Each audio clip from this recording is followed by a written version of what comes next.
Kings rise to power through blood, ambition, and legacy. But sometimes, it's not the sword or the crown that writes their final chapter. Sometimes it's a tooth, a dessert, or a throne itself. These are not just deaths. These are stories that defy reason and echo through history.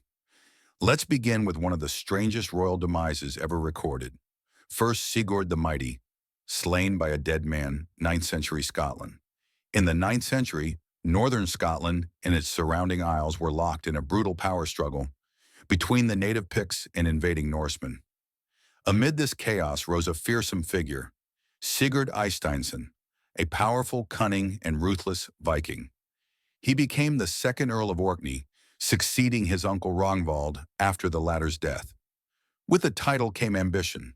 Sigurd rapidly expanded his domain, setting his sights on mainland Scotland, a land where the ancient and battle-hardened Picts still resisted Norse domination. During one of his campaigns, Sigurd challenged a formidable Pictish leader with a rather curious name, Malbright the Bucktoothed. The two agreed to settle their conflict through single combat, each side bringing 40 warriors to the field, a common warrior code of honor at the time. But Sigurd broke that code.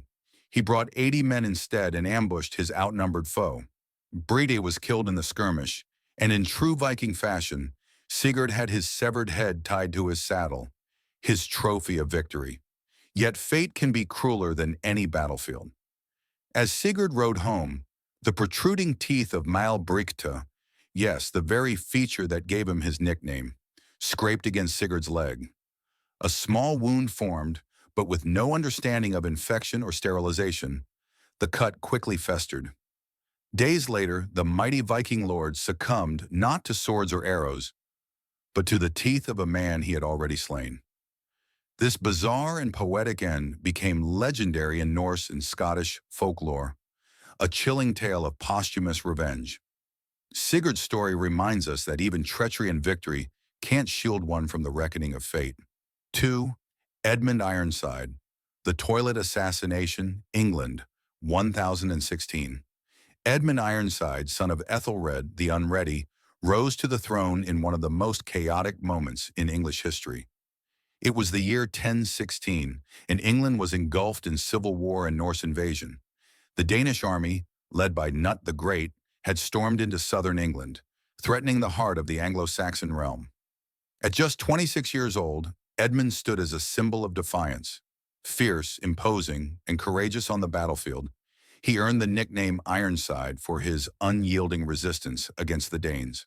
His relentless campaigns against Knut won him the admiration of many, as he led charge after charge in defense of his kingdom. Eventually, after a series of bloody battles, the two rivals struck a fragile agreement.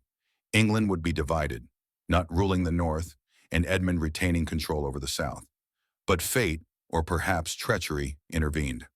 Just weeks later, on November 30th, 1016, Edmund suddenly died, still only 26 years old. Official chronicles of the time merely state that the young king died suddenly, but later sources offered a more sinister tale. According to one notorious account, Edmund was using the royal privy when a traitorous servant, hiding a poisoned blade at the tip of the lavatory rod, struck. As the king sat down, the blade pierced his body, delivering a fatal wound.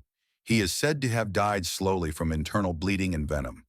While this gruesome version appears in later medieval texts and may be exaggerated or apocryphal, it became etched in popular memory.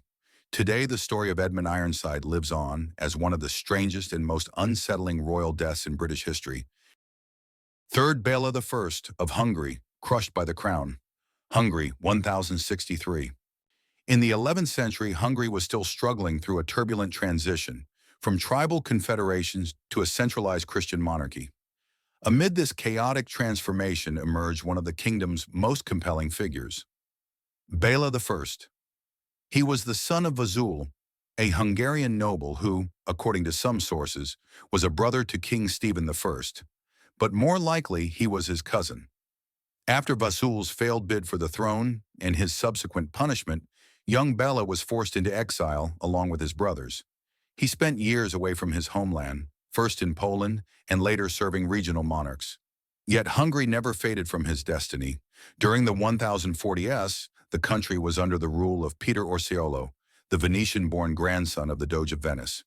Peter's reign was weak, riddled with foreign influence, particularly from the Holy Roman Empire, and deeply unpopular among Hungarian nobles. In 1046, discontent exploded. The nobility invited Béla's brother Andrew to return and seize the throne from Peter. Béla played a crucial role in the rebellion. After victory, Andrew was crowned king, and in 1048, he granted Béla the title of duke, along with half the kingdom. What began as a peaceful division of power eventually unraveled. Years later, Andrew unexpectedly named his son, Solomon, as heir to the throne. Béla, believing himself to be the rightful successor, rose in revolt. In 1060, Béla defeated the royal army and claimed the Hungarian crown for himself, but his reign would be short-lived. Just 3 years later, the Holy Roman Empire under Henry IV intervened militarily in support of the deposed Prince Solomon. Aware of the looming conflict, Béla set out to prepare for war, but fate had other plans. While sitting on the royal throne inside the palace, the seat suddenly collapsed beneath him. The fall left Béla with severe injuries to his spine and side. He was immediately taken to the western town of Damus, but the wounds proved fatal.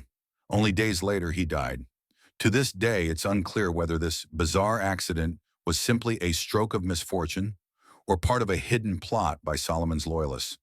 What is certain, however, is that Béla I, the exiled prince who fought his way to the crown, ultimately became a victim of the very throne he fought so hard to claim.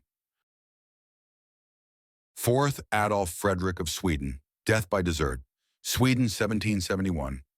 The 18th century was a time of great transformation for European monarchies, an era of revolutions, reforms, and enlightenment. Yet among all the political and intellectual shifts of the age, there was a king in Northern Europe whose name became tied not to war or governance, but to a beloved Swedish dessert, Adolf Frederick, King of Sweden from 1751 to 1771. He came to the throne at a time when Sweden was embroiled in a power struggle between the monarchy and the parliament, Riksdag. Although the king held limited legal authority, Adolf Frederick constantly dreamed of restoring royal power. He made several attempts to use the political tension to his advantage, but parliament repeatedly curtailed his influence. In Swedish political history, he is often viewed as a relatively weak and indecisive figure, but his true fame came from something entirely different: his death. On February 12, 1771, the king decided to host a grand royal dinner. The table was covered with rich and heavy dishes: smoked herring, caviar, boiled cabbage, roasted meats, and sweet beverages. But the highlight of the evening was his favorite dessert, semla, a sweet bun filled with cream and almond paste, served in a bowl of warm milk. That night, Adolf Frederick consumed 14 semlas, after finishing all the heavy courses. Hours later, he began suffering from intense stomach pain and bloating. The royal physicians, faced with what appeared to be a massive gastrointestinal crisis, were powerless. The king died shortly after from what was later deemed cardiac arrest due to extreme overeating. The official record of his death reads, "The king died of digestive problems following a heavy meal and the excessive consumption of semla." Adolf Frederick's death went down in history as one of the most bizarre and darkly humorous royal demises ever recorded. In modern Sweden, journalists and historians sometimes refer to him, half in jest, as the king who died from eating too much dessert. A story that may sound simple, even trivial, but it reminds us that a king's end may not always come by sword or conspiracy. Sometimes it arrives with a spoon and whipped cream. 4 kings, 4 thrones, and 4 deaths you wouldn't believe if they weren't true. In the grand theater of history, even monarchs fall in the strangest ways. This was part 1 of Strangest Deaths of Kings. If you think it can't get any weirder, just wait for part 2. This is Crowns and Conquests, where history wears a crown and sometimes loses its head.